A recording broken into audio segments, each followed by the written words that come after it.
मैत्रिणींनो, आजच्या व्हिडिओमध्ये तुम्हाला सांगणार आहे की कलशाचं तोरण, पानाचं तोरण कसं बनवायचं सोप्या पद्धतीने ते मी सांगणार आहे। तर बघू शकता आता गौरी गणपतीचे दिवस जवळच आलेले आहेत। तर काही ताईंच्या घरामध्ये उभारलेल्या गौरी असतात, तर काही ताईंच्या घरामध्ये बसलेल्या गौरी असतात, तर काही ताईंच्या घरामध्ये दोन्हीही गौऱ्या नसतात, फक्त श्रीफळ आणि तांब्या किंवा कलश पूजलं जातं। त्या कलशाला म्हणजे त्या तांब्याचं पानाचं तोरण कसं बनवायचं ते मी आजच्या व्हिडिओमध्ये सांगणार आहे। तर मैत्रिणींनो, नुसतं गौरी गणपतीलाच नाही तर आपण शुक्रवारीच्या ताई शुक्रवारच्या देवीची पूजा करतात त्या ताईंना सुद्धा हे पानाचं तोरण खूप उपयोगाचं ठरणार आहे। आणि दिवाळी सुद्धा आपण लक्ष्मीपूजन करतो, त्यावेळेस सुद्धा लक्ष्मीपूजनच्या वेळेस सुद्धा आपल्याला तांब्याला ते तोरण बांधल्यावर खूप सुंदर अशी आपली लक्ष्मी दिसणार आहे। आणि दुसरं म्हणजे मार्गशीर्ष गुरुवार आला आहे, तर 4 गुरुवारी आपण देवीची पूजा अर्चा करतो, आपण पोथी वाचतो, पण त्यावेळेस गुरुवारी सुद्धा आपण ते कलशाला ते तोरण जर बांधलं तर खूप आपली देवी किंवा लक्ष्मीची खूप सुंदर दिसणार आहे। आणि त्यासाठी कलशाचं तोरण कसं बनवायचं ते मी सोप्या पद्धतीने आजच्या व्हिडिओमध्ये सांगणार आहे। तर मैत्रिणींनो, व्हिडिओ म्हणजे खूप मी सविस्तर सांगितलेला आहे। तर या पद्धतीने तुम्ही जर तुमच्या घरामध्ये लक्ष्मीसाठी किंवा तांब्या आणि नारळ जे पुजतो त्यासाठी तुम्ही हे तोरण जर बनवलं तर आपली लक्ष्मी जी आपण पूजा करणार आहोत ती खूप सुंदर आणि छान वाटणार आहे। तर तुम्ही नक्की करून बघा आणि खूप सोप्या पद्धतीने मी सांगितलेलं आहे। तर चला करूया सुरुवात। तर मैत्रिणींनो, तुम्ही आज थंबनेलवरून तुम्हाला कळालंच असेल की आपण पानाचं तोरण कलश पूजेसाठी कसं करायचं ते शिकवणार आहोत की तांब्यासाठी। त्यासाठी आपल्याला रुंदी घ्यायची 2 इंच, उंची घ्यायची 3 इंच, अशा पद्धतीने आपल्याला कट करून घ्यायचं आहे मैत्रिणींनो। अंदाजे घेतलं ना तर पानाचा आकार कमी जास्त होऊ शकतो, त्यामुळे मापानेच आपल्याला घ्यायचं आहे की जेणेकरून आपलं फिनिशिंग आणि पानाचा आकार व्यवस्थित दिसला पाहिजे। अशा पद्धतीने रुंदी 2 आणि उंची 3 हे लक्षात ठेवा तुम्हाला जर बनवायचं असेल तर अशा पद्धतीने आपल्याला फोल्ड करून घ्यायचं आहे। बघू शकता तुम्ही असं फोल्ड करून घ्यायचं आहे आणि पानाचा आकार सुंदर असा द्यायचा आहे आपल्याला। अंदाजे पानाचा आकार तुम्ही देऊ शकता। तर अशा पद्धतीने पानाचा आकार देऊन घेतलेला आहे। आता हे आपल्याला अस्तरवर ठेवून घ्यायचं आहे मैत्रिणींनो।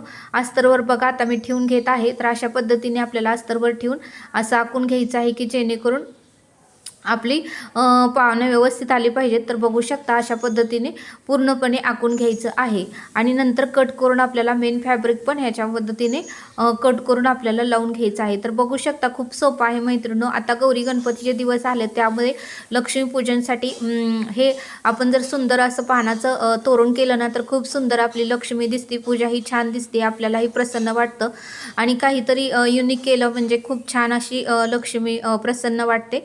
तर बघू शकता अशा पद्धतीने आपल्याला जे अस्तर आहे ते आपल्याला मेन फॅब्रिकवर ठेवायचं आहे आणि अशा पद्धतीने शिवून घ्यायचं आहे, नंतर कट करायचं आहे। तुम्ही नुसती पानं जरी कट करून शिवला तरी चालेल, मी अशा पद्धतीने केलेलं आहे। अशा पद्धतीने केलं तरी चालू शकेल की जेणेकरून जे सवचं आहे ते आपल्याला मेन फॅब्रिक आहे जे सवचं लावायचं आहे शिवताना। आणि नंतर आपण ज्यावेळेस सुलट करतो त्यावेळेस ते उलट आतमध्ये जातं आणि सुलट वरती येतं। अशा पद्धतीने आपल्याला आता फिनिशिंग काढण्यासाठी आपल्याला स्क्रूड्रायव्हरचा वापर करायचा आहे की जेणेकरून पानाचा आकार व्यवस्थित टोकदार दिसला पाहिजे। तर बघू शकता स्क्रूड्रायव्हरच्या साहाय्याने मी पानं एक बनवलेलं आहे। आता दुसरंही बनवून दाखवते, अशा पद्धतीने तुम्हीही बनवा।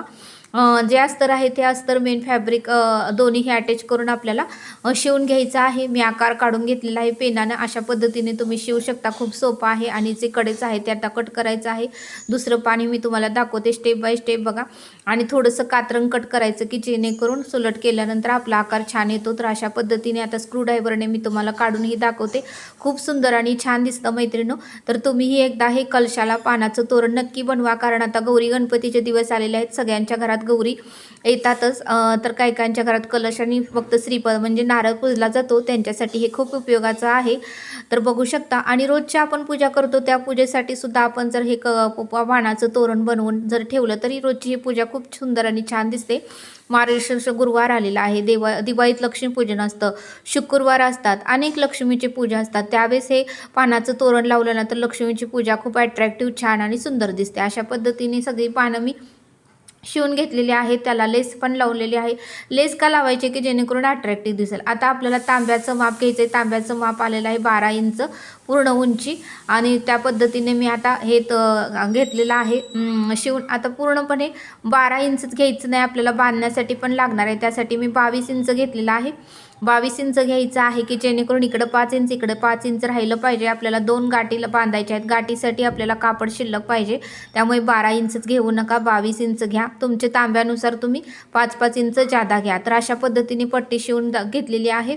तर आता काय करायचं आहे तुम्हाला सांगते मी. इकडे 5 इंच आपल्याला सोडायचं आहे बांधण्यासाठी, इकडे 5 इंच सोडायचं आहे. स्टेप बाय स्टेप मी सांगितलेला व्हिडिओ स्किप करू नका, व्यवस्थित बघा तर तुम्हाला सगळे समजेल.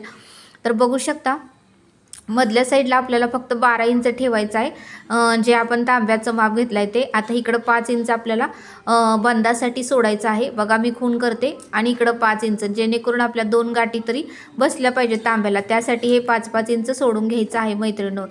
तेवढंच 12 इंचच घेऊ नका. पुन्हा कसं बांधायचं हा प्रश्न तुम्हाला पडेल, त्यामुळे जादा घ्या. अशा पद्धतीने 22 इंचची मी पट्टी घेतलेली आहे. 2 इंच रुंदी, 22 इंच उंची. अशा पद्धतीने स्टेप बाय स्टेप मापसहित मी सगळं सांगितलेलं आहे. व्यवस्थित बघितलं तर तुम्हाला शिवताना काहीच प्रॉब्लेम येणार नाही. 5-5 इंचावर खून करायचे आहे आणि मध्ये जे राहिलेलं आहे त्याच्यावर 1-1 इंचावर आपल्याला पानं जोडून घ्यायचे आहेत. तर बघू शकता 1 किंवा 1.5 इंच तुमच्या आवडीप्रमाणे घ्या. मी दोन्ही पण माप सांगितलेले आहेत. 1-1 इंचाचं पण मी माप सांगितलेलं आहे आणि आता नंतर मी 1.5 इंचाचं पण माप सांगणार आहे. तुम्हाला जे आवडेल ते तुम्ही करू शकता. 1-1 इंचावर थोडंसं जवळ दिसतं, 1.5 इंचावर थोडंसं लांब दिसतं. अशा पद्धतीने तुम्ही माप घेऊ शकता. आता ही 1-1 इंचावर मी घेतलेलं आहे. 1.5 इंचावर पण मी दाखवते बघा. 1.5 इंचावर अशा पद्धतीने आपण घेऊ शकतो. तर बघू शकता 1.5 इंचाचं पण मी माप तुम्हाला दाखवलेलं आहे. 1.5 इंचावर खुणा करायच्या आणि त्या पद्धतीने आपल्याला ती पानं जोडून घ्यायची. अशा पद्धतीने तुम्ही 1 इंच किंवा 1.5 इंच तुमच्या आवडीप्रमाणे तुम्ही घेऊ शकता.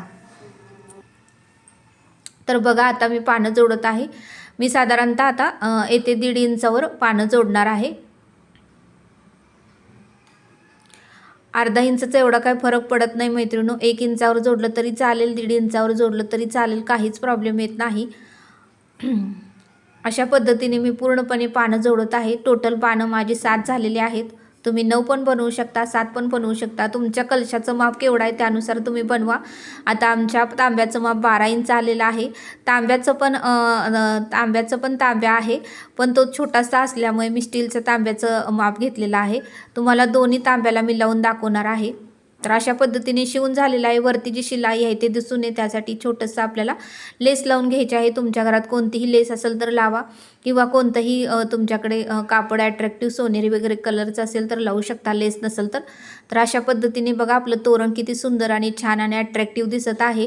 आणि मी तांब्याला कलशाला पण लावून दाखवणार आहे. कलरसुद्धा आपला अट्रॅक्टिव्ह दिसणार आहे. तर बघू शकता ज्या तांब्याचं माप घेतलं आहे त्या तांब्याला त्या ॲक्युरेट बसणार आहे. तर तुम्हाला सगळं काही मी करून दाखवलेलं आहे. तर अशा पद्धतीने तांब्याला लावणार आहे. मागं ज्या नॉट आहेत त्या नॉटला सुद्धा आपल्याला छोटेसे गोंडे बनवून घ्यायचे आहेत. मी गोंडे बनवले आहे का, तर तसंच सोडल्यावर छान वाटत नाही फिनिशिंग, त्यामुळे तुमच्या आवडीप्रमाणे तुम्ही छोटे छोटे गोंडे बनवू शकता. आता मी गोंडे पण लावलेले तुम्हाला दाखवते. तर बघू शकता किती सुंदर आपलं तोरण दिसत आहे तांब्याला. तर अशा पद्धतीने आता सणवार आलेले आहेत, त्यामुळे घरात थोडंसं सजावट केली ना खूप छान वाटतं. तर बघू शकता गोंडे पण लावलेले आहेत.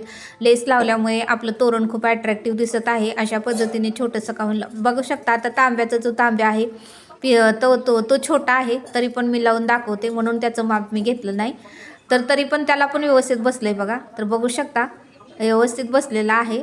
फक्त उंचीला कमी आहे, नाहीतर ह्याला रुंदीला जे आपण केलेलं आहे माप ते व्यवस्थित बसलेलं आहे. अशा पद्धतीने याचं माप घेतले त्यामुळे ह्याला अट्रॅक्टिव्ह बसलेलं आहे. तर बघू शकता आता हे मी देवघरात पण तुम्हाला ठेवून दाखवते किती सुंदर आणि अट्रॅक्टिव्ह आपलं तोरण झालेलं आहे. तरी तुम्हीही तुमच्या घरामध्ये असं तोरण नक्की बनवून बघा. आणि हा व्हिडिओ कसा वाटला मला नक्की कमेंट करून सांगा. व्हिडिओ आवडल्यास लाईक, शेअर आणि सबस्क्राईब करा. असेच सबस्क्राईब केल्यावर नोटिफिकेशन तुमच्याकडे अगोदर येतील. तर बघू शकता किती सुंदर छान तोरण झालेलं आहे. आता सणवाराचे दिवस आहेत, त्यामुळे थोडंसं डेकोरेशन करणे फार गरजेचं आहे. तर सुंदर वाटतं, मनालाही प्रसन्न वाटतं, डोळ्यालाही छान वाटतं.